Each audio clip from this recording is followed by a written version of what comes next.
السلام علیکم۔ بسم اللہ والصلاۃ والسلام علی رسول اللہ۔ سوال ہے جی، میت کو قبرستان لے جاتے وقت لوگ بآواز بلند کلمہ شہادت کے نعرے بلند کرتے ہیں، اس کی کیا حیثیت ہے؟ میرے عزیز، ہم میت کو قبرستان لے جاتے وقت حدیث کی دو مخالفتیں کرتے ہیں۔ پہلی، اللہ کے رسول صلی اللہ علیہ وسلم نے ارشاد فرمایا اذا مات احدکم فاسرعوا له بالجنازہ، جب تم میں سے کوئی فوت ہو جائے تو اس کا جنازہ تیز رفتاری کے ساتھ لے جایا کرو، ہم بہت آہستہ آہستہ چلتے ہیں۔ مسجد نبوی میں ہم نے جنازے پڑھے، میرا اپنا بیٹا فوت ہوا، میرے اساتذہ کرام فوت ہوئے، وہاں پر جنازہ اتنی تیز رفتاری کے ساتھ قبرستان لے جایا جاتا ہے کہ اگر آپ جنازے سے 10 یا 15 قدم پیچھے ہیں تو آپ پیدل چل کر جنازے کو کندھا نہیں دے سکتے، آپ کو دوڑ لگانا ہوگی، اتنی تیزی کے ساتھ جنازہ لے جایا جاتا ہے۔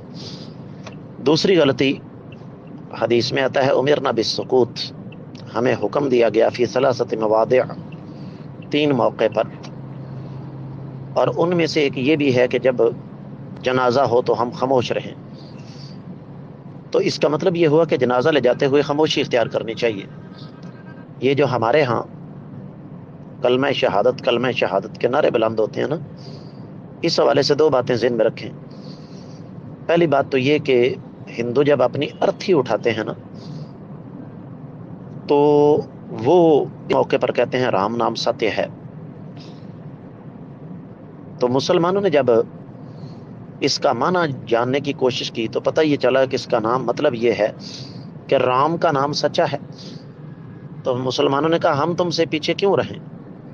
انہوں نے رام نام ستیہ کی جگہ کلمہ شہادت کہنا شروع کر دیا، اور اس کے لیے دلیل وہی تھی جی منع دکھاؤ۔ میرے عزیز، عبادت میں منع کی نہیں کرنے کی دلیل ہوتی ہے۔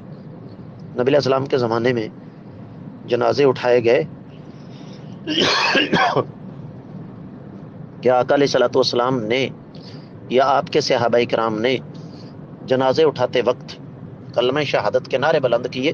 یقیناً نہیں۔ دوسری بات یہ ہے کہ یہ کلمہ شہادت کم اور اپنی حاضری کا ڈنڈورا زیادہ ہوتا ہے کہ میں بھی پہنچ چکا ہوں، میری بھی حاضری لگوا لو۔ تو حاصل کلام یہ ہے کہ جنازہ خاموشی سے لے جائیں اور تیز رفتاری کے ساتھ لے جائیں۔ میں امید کرتا ہوں کہ آپ کو اس کی اچھی طرح سمجھ آ گئی ہوگی۔ واللہ تعالی اعلم۔